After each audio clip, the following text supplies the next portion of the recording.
Charlie Chaplin sits behind the mahogany desk in his private office at Chaplin Studios, staring at the devastating financial reports spread across the leather-bound blotter while his studio accountant Benjamin Walsh closes the final ledger with ominous finality.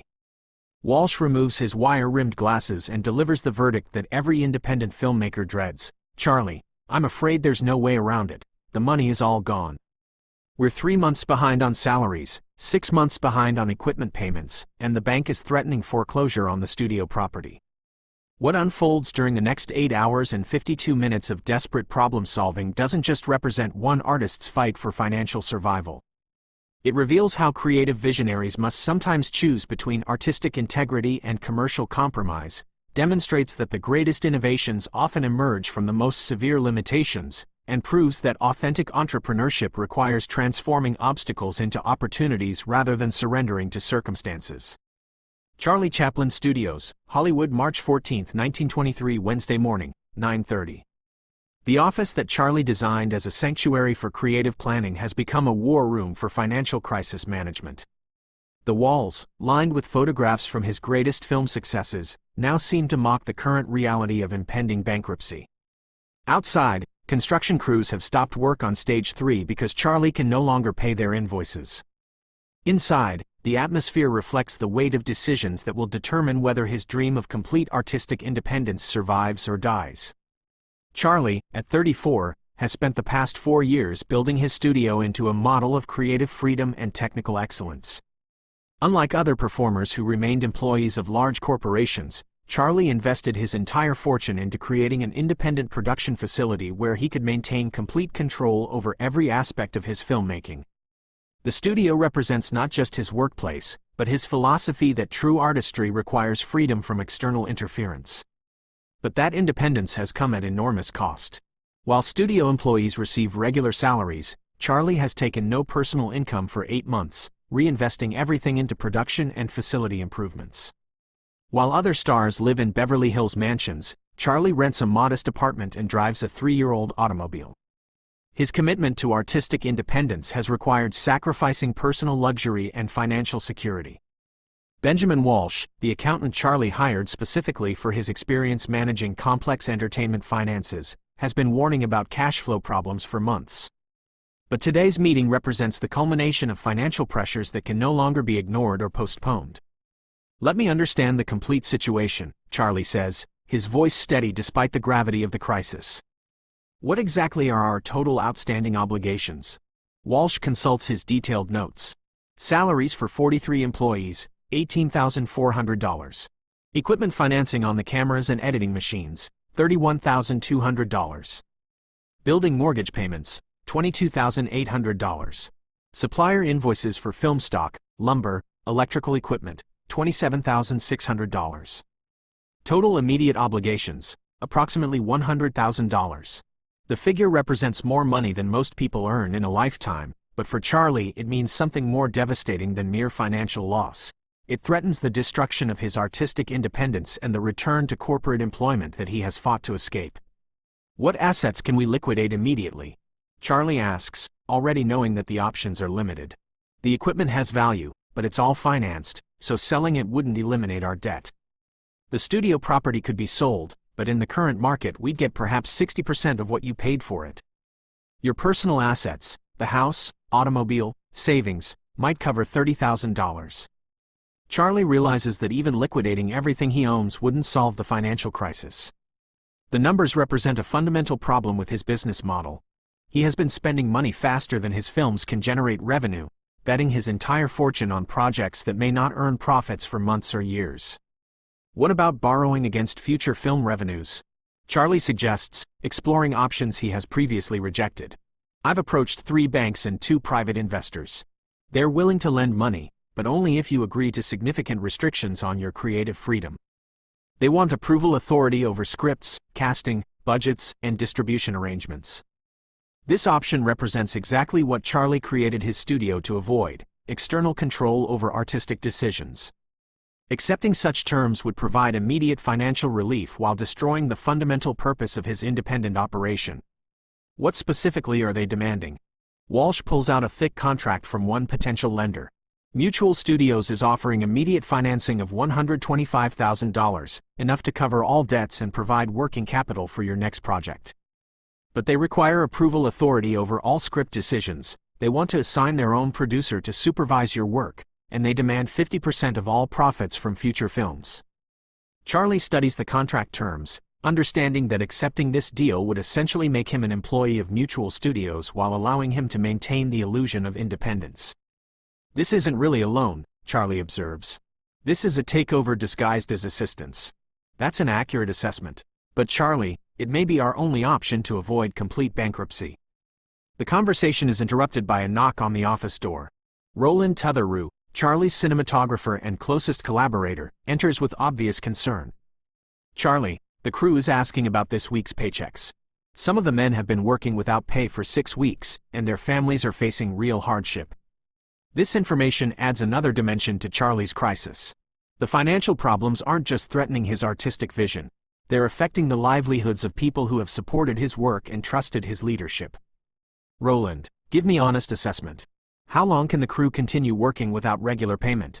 Most of them will stick with you because they believe in the work we're doing and they understand that independent production faces challenges that studio employment doesn't. But Charlie, people have rent, groceries, medical bills.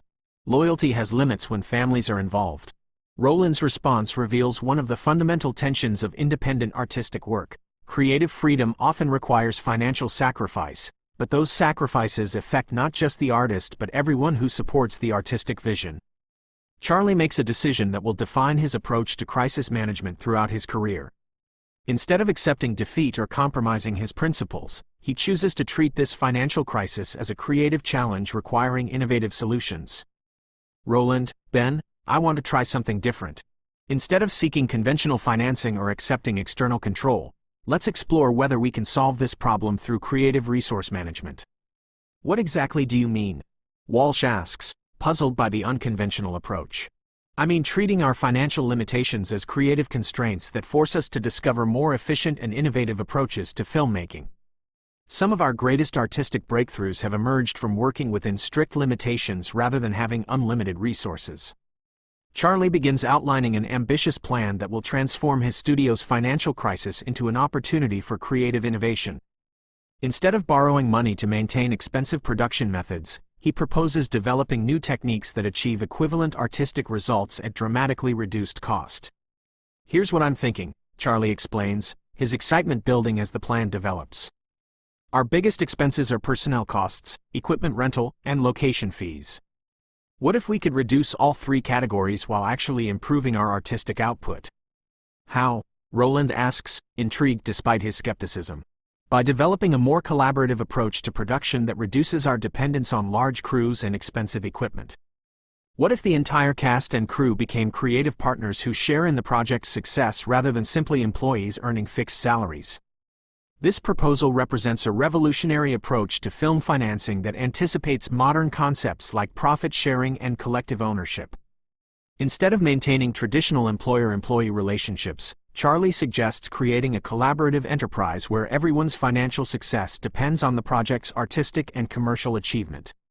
Walsh immediately identifies practical challenges with this approach. Charlie, you're essentially proposing to replace guaranteed salaries with speculative revenue sharing. Most crew members have families and financial obligations that require predictable income. That's why we'll offer people a choice, Charlie responds. Anyone who needs guaranteed income can continue working for reduced but reliable salaries. Anyone willing to bet on our collective success can work for minimal immediate payment plus significant profit participation. Roland understands the creative implications of Charlie's proposal. You're suggesting that when people have personal financial stakes in a project's success, they'll contribute ideas and effort beyond what traditional employment relationships generate. Exactly. Instead of hiring people to execute predetermined plans, we'll invite people to help develop those plans and share in the rewards when our collective creativity succeeds. Over the following hours, Charlie develops his crisis response plan in detail. Instead of seeking external financing that requires surrendering creative control, he proposes restructuring the entire studio operation around principles of collaborative creativity and shared financial risk. The plan involves several innovative elements. First, Charlie will offer every crew member the choice between continued salary employment at reduced rates or partnership status with minimal immediate payment but significant profit participation. This approach reduces immediate cash flow requirements while creating powerful incentives for creative collaboration. Second, the studio will develop new production techniques that achieve equivalent artistic results using smaller crews and less expensive equipment. Instead of viewing budget limitations as obstacles, Charlie proposes treating them as creative challenges that force innovation.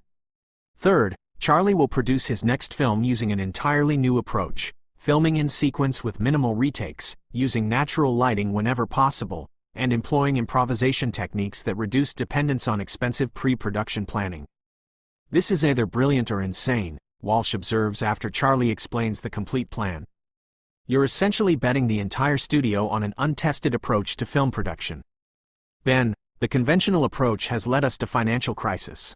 Trying more of the same conventional approach while expecting different results would be truly insane.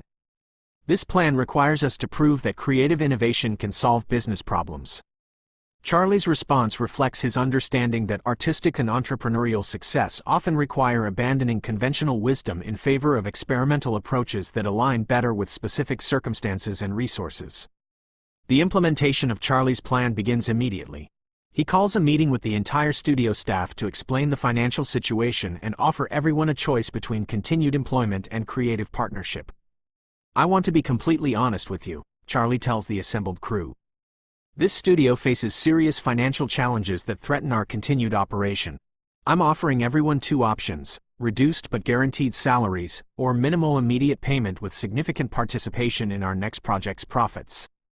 The response surprises everyone, including Charlie.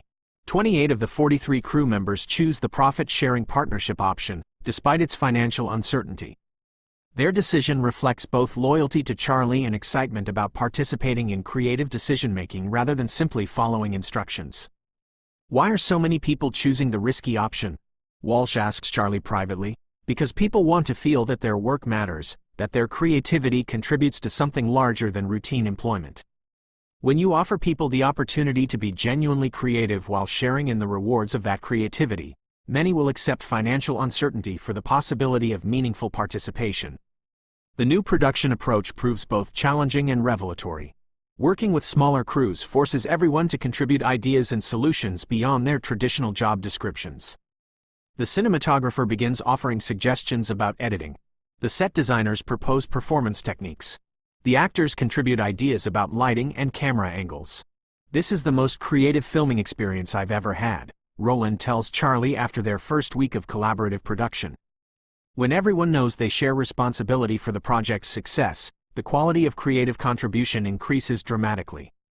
But Charlie's experiment faces a crucial test when the studio's primary equipment supplier threatens to repossess cameras and editing machines due to missed payments. Without this equipment, production becomes impossible regardless of crew enthusiasm. Charlie negotiates an unprecedented arrangement with the supplier. Instead of regular payments, the company will receive a percentage of the finished film's profits. This agreement represents another application of Charlie's principle that shared financial risk creates stronger collaborative relationships. "You're essentially turning every vendor into an investor," Walsh observes. "I'm creating a situation where everyone's success depends on our collective achievement rather than our individual ability to extract maximum profit from each other."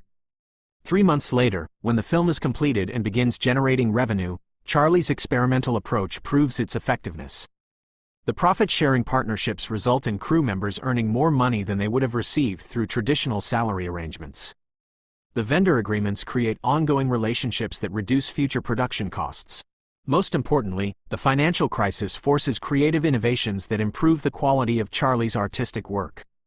The smaller crews and collaborative approach generate creative solutions that wouldn't have emerged from conventional production methods. This crisis was actually a gift, Charlie reflects 6 months later when the studio has returned to financial stability. "It forced us to discover that creative collaboration produces better results than hierarchical control, that financial partnership creates stronger motivation than employment relationships, and that limitations often generate more innovation than unlimited resources." Years later, when business schools study Charlie's transformation of financial crisis into creative opportunity, they identify several principles that apply beyond filmmaking. Crisis can catalyze innovation when viewed as creative challenge rather than insurmountable obstacle. Financial limitations can force efficiency improvements that enhance rather than diminish quality. Collaborative ownership creates stronger motivation than traditional employment. Shared risk generates more committed participation than guaranteed compensation. That morning when Ben Walsh told me we were bankrupt taught me something fundamental about creativity and business, Charlie explains in a 1952 interview. The greatest innovations often emerge not when you have unlimited resources, but when severe limitations force you to discover new approaches that prove superior to conventional methods. What was the most important insight from that experience? That authentic creativity requires authentic risk. When people have genuine stakes in the success or failure of their creative work, they contribute ideas and effort that employees never provide. Crisis becomes opportunity when it forces you to discover better approaches to achieving your fundamental goals. The 8 hours and 52 minutes Charlie spent transforming potential bankruptcy into creative collaboration proved that the most severe financial limitations can generate the most innovative artistic solutions, and that true entrepreneurship involves treating obstacles as raw materials for building better approaches to achieving your essential vision.